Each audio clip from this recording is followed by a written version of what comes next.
자, 오늘 6월 8일입니다. 오늘은 분재의 가지치기 전반에 대해서 말씀드릴까 합니다. 지난번에 화목분재의 가지치기 편에서 화목분재의 가지를 치는 시기는 일반 분재와 달리 꽃이 진 이후에 보통 한 5월 말 정도 그 정도에 보통 가지치기를 한다고 말씀드렸습니다. 그래서 나무는 감상 포인트에 따라서 가지를 치는 시기가 보통 달라집니다. 일반적인 가지치기의 시기는 나무가 휴면기에 들어갔을 때가 가지치기의 적기라고 할 수가 있습니다. 그때 철사거리도 하고 다양한 작업을 보통 하게 됩니다. 가지치기도 낙엽수 같은 경우에는 보통 이파리가 다 진 이후에 나목이 되었을 때 가지도 잘 보이고 이제 나무가 휴면기에 들어갔으니까 그때 보통 겨울에 가지치기를 하는 게 일반적입니다. 상록수 같은 경우에도 마찬가지로 보통 상록수는 꽃을 감상하는 나무는 아니기 때문에 보통 물론 동백과 같이 또 꽃이 피는 그런 나무도 있습니다만 보통은 이제 상록수는 꽃을 감상하는 나무는 아니죠. 소나무라든지 주목이라든지 노간주라든지 이런 다양한 상록수들은 이파리를 보통 이렇게 감상하는 나무니까 그래서 보통은 그런 나무들은 관계없이 보통 겨울에 보통 이렇게 가지치기를 합니다. 근데 보통 초보 때는 분재 책이나 유튜브 같은 데 보면 두 마디를 남기고 하고 다양한 설명이 있지 않습니까? 그래 초보 때는 뭣도 모르고 봄에도 가지치기 하고 가을에도 가지치기 하고 그렇게 하는데 그렇게 하면 안 됩니다. 왜냐하면 가지를 자꾸 치면 나무가 세력이 약해집니다. 그래서 세력이 약해진 나무에는 아무것도 하지를 못합니다. 철사도 걸어서는 안 되고 가지도 쳐서는 안 되고 그다음에 이파리를 솎아서도 안 되고 그렇기 때문에 제가 항상 강조하는 게 나무는 세력이 중요하다 이렇게 말씀을 드렸습니다. 그래서 가지치기 또한 나무에 부담을 주는 것이기 때문에 특히나 휴면기가 아닌 시기에는 부담을 주는 것이기 때문에 휴면기가 아닐 때 가지치기 하는 것은 매우 조심을 해야 됩니다. 가지치기 목적은 다양한 목적이 있죠. 일단은 가지치기를 통해서 나무에 곡을 줄 수도 있죠. 그래서 보통 이제 철사거리를 해서 나무에 곡을 주는데 가지치기만으로 곡을 만드는 경우도 있습니다. 물론 시간이 좀 더 걸리겠죠. 그렇지만 곡이 자연스럽게 나온다는 어떤 장점이 있습니다. 그래서 지금 보고 계시는 나무는 올리브 나무인데 이 올리브 나무가 지금 한 번도 철사를 걸지 않은 나무입니다. 그래서 저 밑동에 보시면 여기 보시면 저거 같은 경우는 가지치기를 한 건 아니고 삽수에서 저렇게 새싹이 저렇게 난 거죠.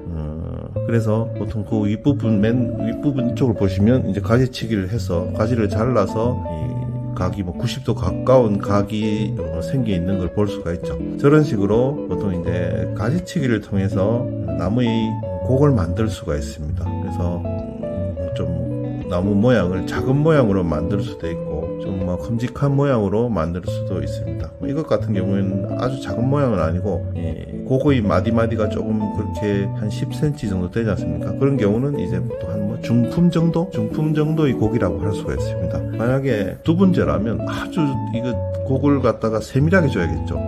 그래서 한 마디마다 이렇게 가지치기를 해서 곡을 준다든지 그렇게 하겠죠. 그래서 가지치기를 통해서 이렇게 곡을 줄 수도 있습니다. 그런데 이제 가지치기를 하는 목적은 이제 수영을 다듬는 데 있죠. 그래서 보통 수영을 다듬기 위해서 가지를 치는데 보통 겨울에 합니다. 요거 같은 올리브도 지금 꽃 피고 열매 맺을 그런 단계의 나무는 아니기 때문에 이런 소재이기 때문에 이런 경우는 기본적으로 겨울에 하는 것이 일반적입니다. 그런데 이제 겨울에 안 하는 경우도 전혀 없는 건 아닙니다. 그래서 보통은 이제 다른 시기에는 가지를 치면 안 되는데 도장지가 이렇게 길게 나오는 경우 이런 경우는 좀 달라집니다. 만약에 소재라면 이것과 같은 소재라면 도장지도 놔둬야 됩니다. 왜냐하면 이 도장지가 길게 뻗음으로써 나무의 세력이 좋아지고 그리고 나중에 도장지는 또 잘라버려도 되기 때문에 수영을 흩어지지도 않기 때문에 그래서 도장지 그대로 놔둬서 나무의 세력을 키우는 거죠. 그래서 소재의 상태라면 이제 봄에는 또는 가을에는 가지치기를 안 하는 것이 원칙입니다. 근데 만약에 이제 완성목이라면 좀 문제가 달라지죠. 완성목이라면 가지치기를 중간중간 조금 해줍니다. 예를 들어서 완성목 하나 갖고 설명을 하겠습니다. 자, 완성목을 하나 갖고 왔습니다. 제가 뭐 20년 넘게 키운 노간주 나무입니다. 이것 같은 경우에는 완성목이긴 한데 1지와 2지 아래까지가 지금 제가 나무를 좀 잘못 심는 바람에 그리고 물도 좀 말려서 지금 아래까지 손상이 왔어요. 그래서 오른쪽까지는 좀 나은데 지금 왼쪽까지가 좀 많이 손상이 왔습니다. 나무 자체가 문제가 있는 건 아니기 때문에 지금 작은 가지들이 조금 말랐습니다. 그래서 그걸 다시 복원하고 있는 중인데 그래서 원래는 저 수관부도 좀 둥그스름하게 가지가 꽉 찬 느낌이었는데 좀 엉성하게 가지치기를 좀 해서 엉성하게 소재처럼 좀 만들어 놨습니다. 왜냐하면 아래까지 힘을 줘야 되기 때문에 그래서 위까지는 좀 억제하고 그래서 우리가 세력의 배분편에 말씀드린 위로 키우기 위해서 아래까지를 억제했는데 이건 반대로 아래까지 힘을 주기 위해서 지금 위에까지를 좀 억제해 놓은 상태입니다. 그래서 지금 아래까지가 상당히 많이 이제 회복이 되었습니다. 그래서 아마 이번 겨울에 철사를 걸어주고 그러면 한 내년 정도는 거의 한 80-90% 회복이 되지 않을까 생각을 합니다. 그래서 이것 같은 경우에 일종의 이제 완성목이죠. 완성목인 경우에는 중간중간에 이 도장지가 나올 때는 이 가지를 그게 꼭 겨울이 아니더라도 봄에 보통 도장지가 많이 나오죠. 봄에 걸음을 하면 이제 도장지가 많이 나오는데 지금 이 경우 같은 경우에는 봄에도 이제 보통 노간주 나오면 봄에 잎을 솎아주죠. 그래서 길게 녹기 전에 이제 몽골이가 새싹의 몽골이가 만들어져서 이제 나오려고 할 때 손으로 잡고 한 3분의 1 정도 부분만 잡고 나머지 이제 3분의 2 부분은 뽑아주는 거죠. 그렇게 하면 도장지가 나오질 않죠. 그래서 보통은 이제 이미 도장지가 나오기 전부터 잎솎기를 해서 보통 잎뽑기라고도 하죠. 그래서 솎아주면 보통은 이제 저 모양을 유지를 하죠. 그런데 이제 뭐 그래도 가끔씩 이렇게 나오는 경우가 있습니다. 지금도 여기 보면 저 정도의 지금 이거 약간 도장지가 나와 있죠.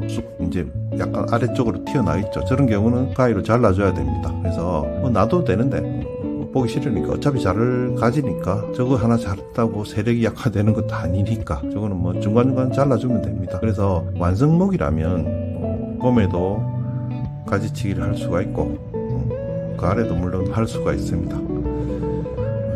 그러나 그렇지 않은 경우에는 보통은 봄, 가을로는 가지치기를 안 하는 것이 보통 원칙입니다. 특히 소재라면 더욱 그렇죠. 자, 이번엔 소재를 하나 갖고 왔습니다.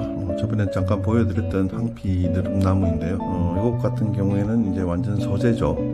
물론 뭐 상당한 자질이 있는 소재라고 할 수 있습니다. 그런데 이것 같은 경우에는 이제 아직 소재이기 때문에 지금 소재 단계에서 중점을 두어야 될 것은 이 밑동이나 이 수심 중간중간에 있는 상처를 치료하는 것. 그래서 요 밑동 쪽이나 저 윗부분에 지금 이 상처가 좀 나 있는 게 보이죠. 그래서 그런 것들은 상처를 치료하기 위해서는 뭐 그 옆에 가지를 열심히 키우면 상처가 빨리 치료됩니다. 그래서 보통 상처 옆에 가지가 하나 나와주면 아주 이상적이죠. 그래서 저 윗부분에 있는 경우는 뭐 옆에 가지가 많죠. 그래서 쉽게 이제 아물 상처고 밑부분에 있는 밑부분이면 여기 쪽 밑부분에 있는 이런 상처들은 그래도 밑동이기 때문에 뭐 좀 빨리 아무는 편입니다. 그래서 이 모든 가지에서 받은 이 영양분이 밑으로 모여들기 때문에 그래도 그 옆에 조그만 가지 하나 나있죠. 가지들이 저 가지가 나있지 않습니까? 저런 가지는 아주 유용하죠. 저걸 열심히 키워서 이제 뭐 가지로 쓰기는 너무 낮으니까 가지로 쓸 건 아니고 희생지로 저걸 몇 년 키울 생각입니다. 그래서 저걸 키워서 밑동도 굵게 하고 그 다음에 그 부근에 있는 이 상처도 치료하고 그 외에도 뭐 밑동에 있는 이 가지들도 제가 안 잘랐죠.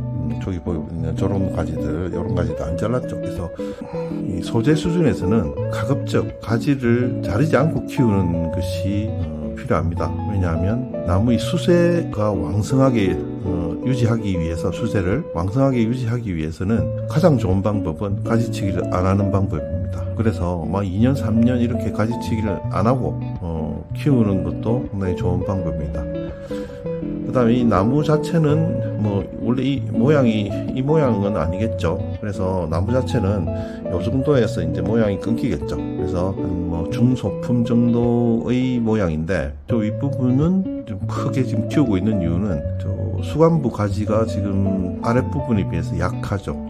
그래서 수관부 가지를 굵게 하기 위해서, 그쪽에 이제 세력을 늘리기 위해서 계속 일종의 윗부분은 희생지로 키우고 있는 것입니다. 그래서 희생해야 될 가지들도 많고, 아직도 더 굵어져야 되고, 그래서 이런 나무들은 사실 철사거리도 보통 하면 안 되죠. 왜냐하면 수세를 약화시키기 때문에.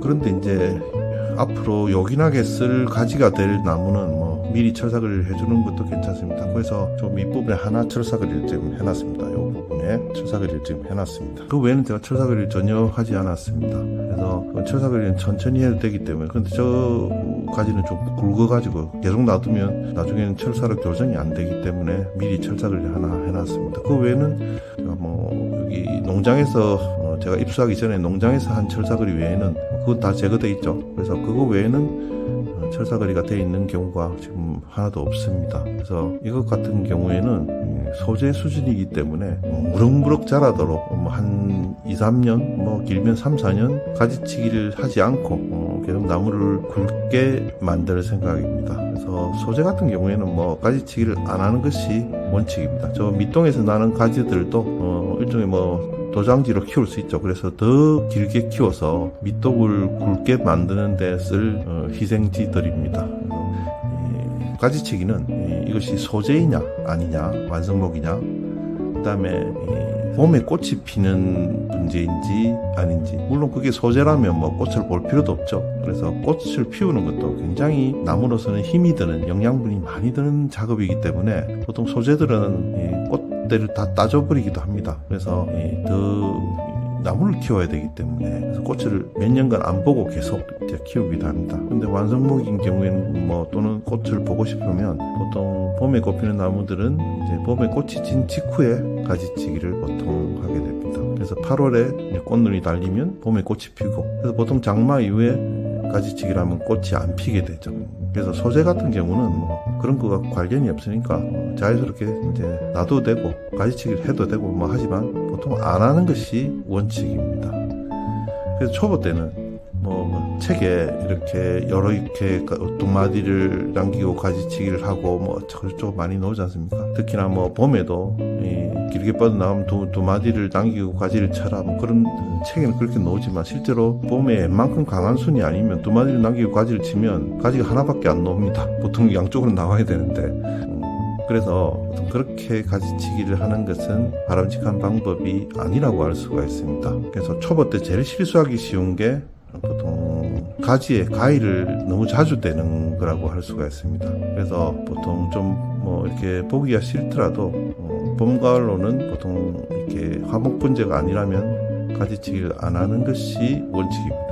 나무가 휴면기에 들어갔을 때 겨울에 가지치기를 해야 합니다. 오늘은 분재에서 가장 중요하고 기본인 것인데 초보 때는 잘 모르고 실수도 많이 하게 되는 가지치기 전반에 대해서 말씀드렸습니다. 시청해 주셔서 감사합니다.